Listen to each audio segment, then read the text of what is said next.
Well, I'm delighted to say today on my channel, I have the MP, Member of Parliament for Bassetlaw, Brendan Clarke-Smith. Brendan, how are you? I'm very good. Thank you for having me on, Michael. No, great to have you on. There's a bunch of things I want to ask you about. But first of all, what has it been like to represent Bassetlaw?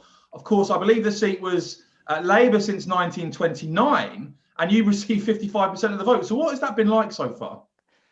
Well, it's been an interesting first year, as you can imagine. I think we had about 4 or 5 weeks of what you would call normality. And then it's been non-stop COVID since. And I think the first week in Parliament was the big vote on Brexit, which was very nice. But in terms of the constituency, yeah, I mean, we're very much right in the middle of the blue wall as it is now. We're not the first brick in the blue wall. You saw places like Mansfield going and probably Sherwood before that. So Nottinghamshire itself's got quite an interesting electoral history. But we thought we had a good chance. We thought we would win, but we certainly didn't think we would win by as much as we did. 18.4% swing. I think that's not just the biggest swing of the election, but that's the biggest swing to the Conservatives from Labour of any general election. So a little bit of history there as well. So yeah, it's a case of those voters that PM said about lending us their vote, convincing them that actually, their best interests to serve with us. Really, I think there's a lot of those working class, blue collar, Conservative voters that we've got now, and I think we've always represented their interests. But it's taken something like either Brexit or Jeremy Corbyn, who they particularly didn't like, on the doorstep. And some of the issues they raised there, which we'll probably be coming on to a bit later as well. Yeah, it seems to be keeping up. So whether that's a permanent switch in voters or whether it's a temporary thing, we will see. But we think we can hang on to these voters, and I think they've been taken for granted for too long, and that's part of the reason they came over to us. Now, Brendan, I want to talk to you about this letter that was sent to the BBC. I mean, there's huge outrage, including on my channel, about the sort of sneering that we saw from presenters, our flag. Can you, for those who haven't seen it, can you explain the letter that you sent to the BBC? What did it say? Yeah, I think sneering's the right word, Michael. Basically, we all saw the interview. So Robert Jenrick, the Secretary of State, was on. They made a comment about the size of the flag behind him, and what I thought was a derogatory comment about his department afterwards. And they've obviously done a lot during the COVID pandemic as well. And then just generally the remarks about the flag being in every interview, remarks about a picture of the Queen there. Now, I'm not one of these snowflakes who gets offended by everything, and it's pretty hard to offend me. I think it was more the fact that it was just so disrespectful, the manner of it, and sort of turning the nose up and looking away. And people can have the freedom of expression and opinion. If people don't like the monarchy or the flag, then that's up to them. But I think as a professional, and especially something that the taxpayer is funding, and there's a kind of a level of professionalism you expect, and I think they fell below that. Really, you look at some of the tweets on social media afterwards, there's some clearly partisan political stuff there, and we just felt that was really inappropriate, and we should bring it to the attention of the Director General. We're not on these cancel culture people asking for people to be sacked and all these things, but we think some people probably need reminded a little bit that as we said, the first B in BBC stands for British, and perhaps they should acknowledge that a little bit more. Yeah, and you, in this letter, you said that you wanted the presenter to be reprimanded and an apology issued. Have you heard back at all yet?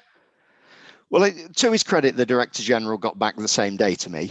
And he did say the BBC is committed, are very proud to be British, promoting the British brand around the world and so on. And I did appreciate that. But at the same time, the director of the actual BBC Breakfast programme put out a statement, said pretty much it was an off-the-cuff comment. I think, we've all seen the clip. I think it was a little bit more than an off-the-cuff comment. I think it was the body language and the behaviour afterwards. So I think we're certainly going to agree to disagree on that. But I think you've seen from the public's anger with it, and I think the presenters have been taken off a couple of times since then. So I think there's probably been words that have been had behind closed doors, but it's this cultural thing really at the BBC that's been there for a while, and it did overshadow some good news that week. And they were talking about moving some jobs up north, being more representative of the population, which is a good thing.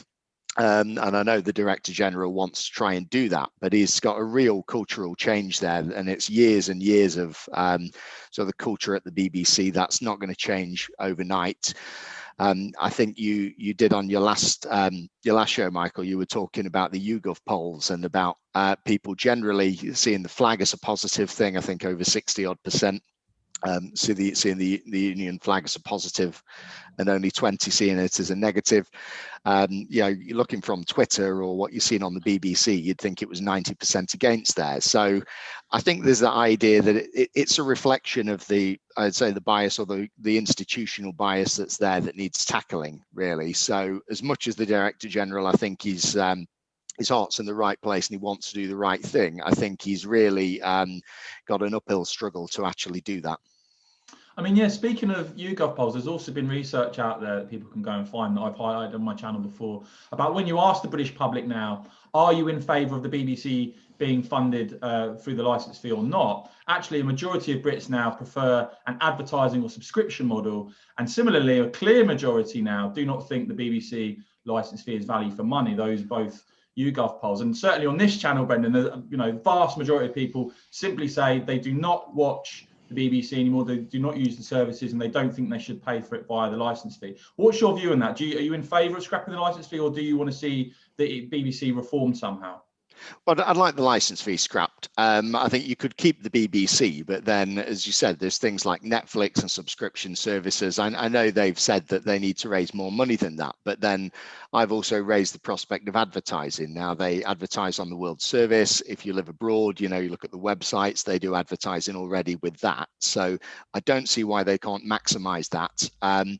Maybe they could have done that now and kept the over 75s television licenses, for example. That went down very, very badly with people. I think there's been a lot of blame of the government there, but it was part of the deal with the BBC about the licence fee that they kept that, and we think that they went back on that. But for me, generally, when you've got so much choice and free market and so on, why you still need to function under this really outdated model is beyond me. And what I don't like to see is, especially during a pandemic, people getting letters saying that the bailiffs are coming around or they're being taken to court and all these things. Effectively for a service that they have no choice of paying for, even if they want to watch other television channels.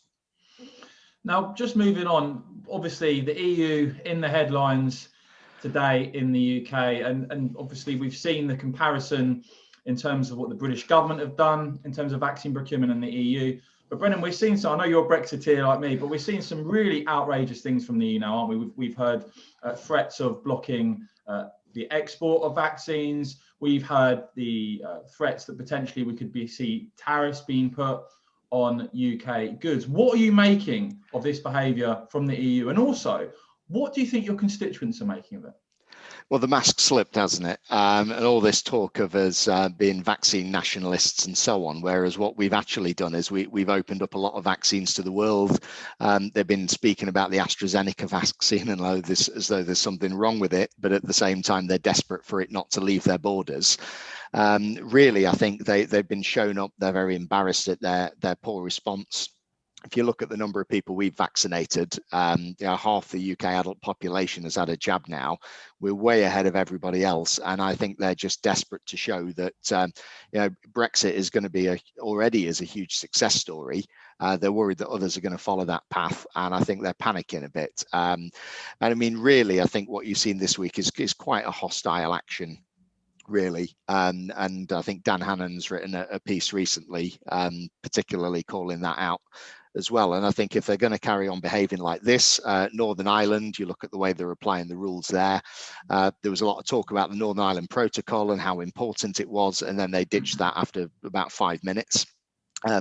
So yeah, and it's a shame. They're a big trading partner for us, and we want to have a good relationship with them. And even as a big Brexiteer myself, I still say that we can still be friends, we can still trade with each other. But if they're going to behave like this, it really doesn't help that relationship at all.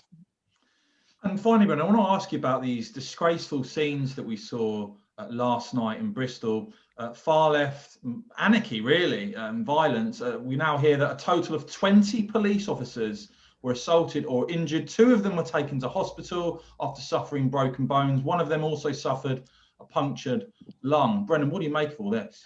Well, it's disgraceful, really, and this is the point. I mean, people are talking about peaceful protests, and nobody's saying, okay, we do have restrictions at the moment because of COVID, but longer term, nobody's saying you can't peacefully protest. But peacefully protest doesn't involve setting fire to police vans or stealing televisions from Argos. So, yeah, this is rioting, this is thuggery, and this is anarchy. A lot of these people are the same people who were defacing statues during the BLM stuff, Extinction Rebellion, stopping ambulances going over bridges. Same kind of people, same kind of behaviour. Gives other people who want to peacefully protest a really bad name, and it's just thuggery, really. They can't do it through the ballot box, so this is the way they behave. I really don't think it helped. If you remember in Bristol when they tore the statue down, they're dumping it in the river, and I think sometimes the softly approach, this is what happens later on down the line when you don't clamp down on things. Brendan, fascinating to talk to you. As I said, first Conservative MP at the Bassetlaw constituency since 1929. So really, I expect you to be really in touch with how the Conservatives have progressed in terms of that red wall. But great to speak to you, and we'll chat again soon, I'm sure. Thanks a lot. Thanks, Michael. Thanks for having me on.